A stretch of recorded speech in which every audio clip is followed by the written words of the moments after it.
Right guys, this is the old Ed Shed. Now, the Ed Shed is suffering from depression at the moment because we have had a bit of an issue. Now, I'm going to show you something now. You guys are going to be all yeah. But I'll show you something now really interesting. This is a... Can you see that split down there? Can you see the split down that side there? See the split? Can you see it or not? No.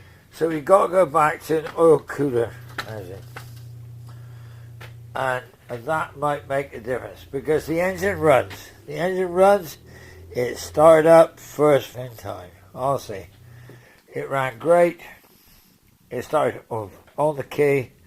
Throttles ran the wrong way. We've got a bit of an issue with this. Got to bend this down to go up to make that go. But yeah, but other than that, it worked really good. So, apart from the oil filter housing, which is leaking like a bloody sieve, everything else is good.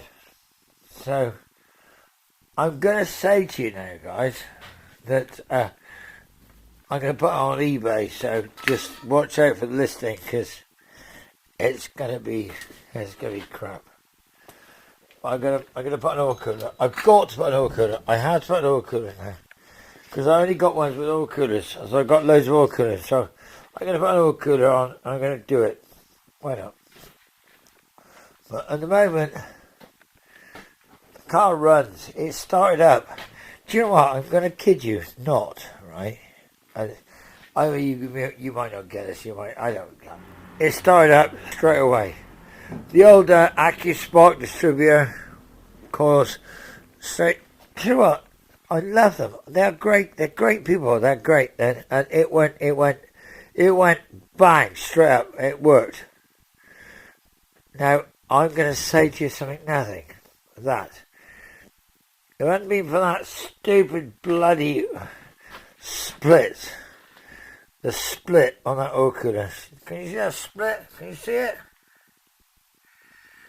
If they hadn't been leaking like so bloody bad, then I would say to you that this engine would be running. It would be ticking over, not without a radiator. Obviously, no, because we haven't got a radiator now. We have got a radiator. It's over there being painted, but I'm glad that I find out that my oil leak is not from the back of the oil gallery. My oil leak is not from anywhere other than the housing that holds the old bloody filter housing. There you go. I've actually jacked the roof and messed around. I've done this. I've ground this out, welded it up. I'm trying to get the windscreen. It's hot, but it's 10 mil higher, and it's going to go. That side's not necessarily good, but so at the moment I'm just trying to do the roof. This side we measured, and it's just like 5 mil, 6 mil difference. So I've done this for welding. I'm just going to come tomorrow, and I'm going to do that.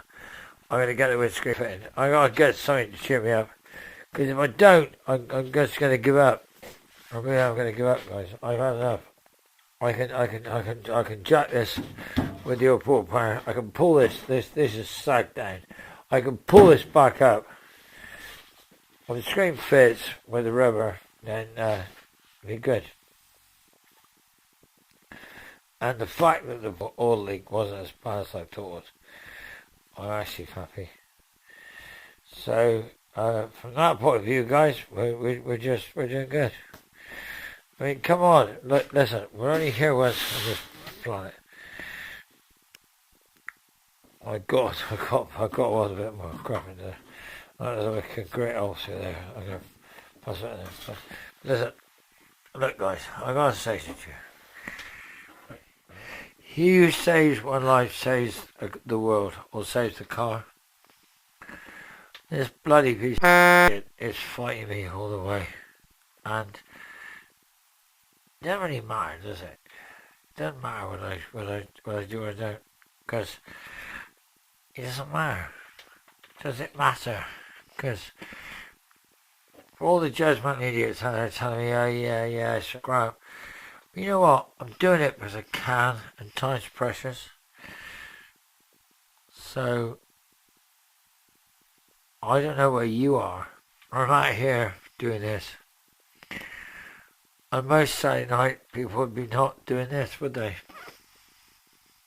Yeah, well, welcome to my world, guys, because I could be doing so much more. I could be doing so much bloody more. But I'm not happy. I'm not unhappy because I'm actually saving something. I'm doing something. And but say it was just a load of scrap a few months ago. We know the windscreen's going to fit. We know the oil leak's going to be sorted. And we know the bonnet's going to go on. So guess what, guys? For all the haters out there, this is going to be the 2+2. Right, the hatch is not. That's the new hatch. I got a new hatch. The white one's bollocks. It's rotten. It's rotten from here across back, but this one's not. So it's got a few pinholes, but I'm going to do it. Sorry, don't worry. That engine runs bloody beautiful. Apart from you cut all the oil out, it runs really good. So what I'm going to say to you now is the engine runs good, clutch works, it ain't too far away, can it move on its own steam, is it? So then it's going to be down to paint and decorating, filler, cack, crap. Yeah. No, I don't know why my boy's going to do this, because he did that lovely video. He who saves one car saves the world. Well, let me just do this one. If I keep trying to do this, I hope somebody appreciates it. Because when I'm gone, I hope that it will still be here. Which it will be. Because these are immortal. I'm not. You know what? Some other idiot can restore it and tell them how clever they are. You know what? That's not going to be you, me, or that's going to be some rich twat. And I'm not one of them. I'm just somebody who collected crap when it was worth nothing, and I are fixing it when it's worth nothing. So I don't know. If you get this video, guys, then I hope you're just gonna slam it. If you don't get it, then it don't really matter. But I will tell you bloody one thing for nothing. Right? Time's precious. We don't have that much time on this earth. So waste it wisely, guys. Waste it wisely.